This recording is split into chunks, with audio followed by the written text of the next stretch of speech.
Bismillahirrahmanirrahim.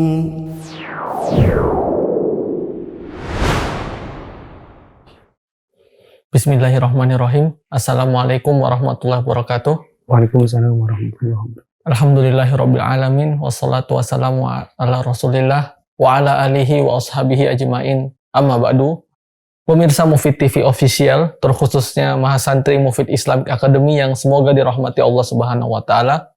Pada hari ini kita akan melanjutkan kembali pembahasan kitab Hilyah Thalibil Ilm. Kepada Ustadz, kami persilahkan. Alhamdulillah wassalatu wassalamu ala Rasulillah. Teman-teman yang dirahmati Allah, terkhusus untuk Mahasantri di Mufid Islamic Academy. Pada hari ini kita akan lanjutkan kembali Hilyah Thalibil Ilmi yang kita ringkas. Dan kita masuk dalam adab yang keempat, yaitu memiliki sifat muraqabah. Muraqabah artinya sadar bahwa Allah senantiasa mengawasi gerak-gerik kita. Silakan. Berkata penulis rahimahullahu ta'ala, keempat, senantiasa memiliki sifat muraqabah. Hiasilah diri dengan senantiasa menjaga sifat muraqabah, yakni merasa diri diawasi oleh Allah, baik dalam kesendirian maupun di depan orang lain. Sifat ini akan mengantarkan kepada perasaan takut dan berharap kepada Allah yang merupakan dua sifat seorang muslim, laksana sepasang sayap seekor burung. Teman-teman yang dirahmati Allah, pada pertemuan sebelumnya, saya ada kasih contoh. Takut kepada Allah misalnya sudah tahu hukum jual beli, tidak boleh di dalam masjid. Lalu melayani jual beli saat i'tikaf. Pertanyaannya, orang itu sebenarnya melakukan itu sendiri dan hanya dia yang tahu, ataukah orang lain dia beritahu? Hanya sendiri. Hanya sendiri. Tapi yakinkah bahwa dia sendiri? Tidak.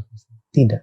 Di sana ada Allah yang mengetahui perbuatannya, ada malaikat yang mencatat dosanya, sehingga baik di saat kita dalam kesendirian maupun di hadapan orang banyak, hendaknya kita senantiasa memiliki rasa atau sifat muraqabah, yaitu bahwa Allah senantiasa mengawasi gerak-gerik kita.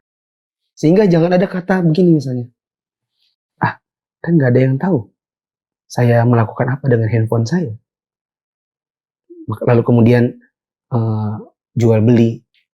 Atau kalau di zaman sekarang misalnya melihat di YouTube, di Instagram, atau di TikTok, nggak ada yang tahu bahwa saya menginstal TikTok misalnya. Install lalu kemudian yang dilihat itu perempuan-perempuan joget-joget. Nggak ada yang tahu. Yang punya fingerprint cuman dirinya, ya kecuali kalau misalnya dia tidur lalu diginikan orang gitu kan. Swipe-nya dia yang tahu, pin-nya dia yang tahu. Ibarat kalau handphone ini hilang juga nggak ada yang tahu bahwa dia punya akun TikTok yang di situ dia bisa lihat perempuan-perempuan. Begitu. Maka meskipun tidak ada yang tahu, yakinlah Allah senantiasa mengawasi gerak-gerik kita dan ada malaikat di sana yang mencatat dosa yang kita kerjakan. Wallahu a'lam bishawab, termasuk yang kemarin antum pertanyakan di pertemuan sebelumnya. Tentang orang chatting sama perempuan, ya bisa jadi kita bilang yang DM saya nggak ada yang tahu, atau waktu jangan bilang sama siapa gitu ya. FYI for your information. Teman-teman harus tahu bahwa kami para ustadz itu banyak mata-mata. Jadi kalau antum berani coba-coba WA atau DM perempuan, lalu perempuannya ternyata adalah orang dekat kami, bisa jadi antum diinformasikannya atau diberitahukan kepada kami tentang chattingan antum itu. Dan itu sudah terjadi banyak. Nah, Anda punya kajian, ada ikhwan yang dia tuh selalu duduk dekat Anda di depan. Lalu ada perempuan yang WA, Ustadz kenal Fulan, gitu. Kenal, tolong Ustadz dinasihati. Fulan ini DM saya, nanyain saya lagi ngapain, bahkan nawarin pijet. Katanya kan ngapain, nggak ada di rumah, capek ya, iya capek, maksudnya biar cepat selesai chattingannya gitu, capek mau saya pijitin. Coba, maka ini harus hati-hati teman-teman ya. Bisa jadi kami tahu, dan kalau saya tahu biasanya saya tegur langsung. Ya, tapi tidak tegur di hadapan orang. Nah, wallahu a'lam bishawab, kita jeda terlebih dahulu. Oke teman-teman, kita akan kembali setelah jeda yang satu ini.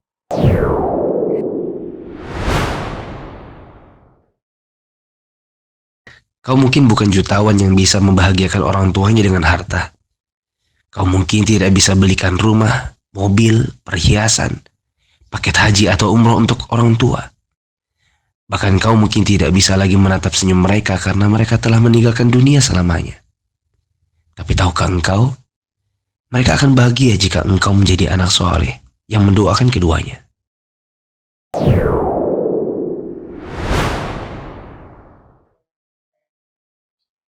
Teman-teman, kita kembali lagi di pembahasan Hilyah Thalibul Ilm. Saat ini ada pertanyaan, dan mungkin ini mewakili banyak orang juga, bahwasanya bagaimana cara kita agar kita menepis, apalagi kalau misalnya kita lagi sendirian Ustadz, itu tiba-tiba rasa ingin bermaksiat, apalagi di depan HP itu tiba-tiba ingin melonjak gitu Ustadz, itu bagaimana Ustadz? Tips atau kiatnya? Pertanyaan antum tadi, kapan kita ingin melakukan sebuah maksiat? Kata antum, waktu kita sendirian. Pernahkah kita sendirian? Sebenarnya sih nggak sendiri. Sebenarnya kita tidak pernah sendirian. Jadi ada orang bilang, nggak ada yang tahu kok. Saya lagi sendirian. Bagaimana cara kita menepis maksiat saat kita sendirian? Pertanyaannya, kapan kita sendirian?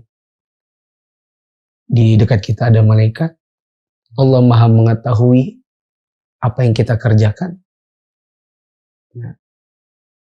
Dan kalau memang itu muncul, maka kita ingat-ingat kalau seandainya ternyata saat kita sedang bermaksiat itu adalah saat dicabutnya roh, saat datangnya ajal.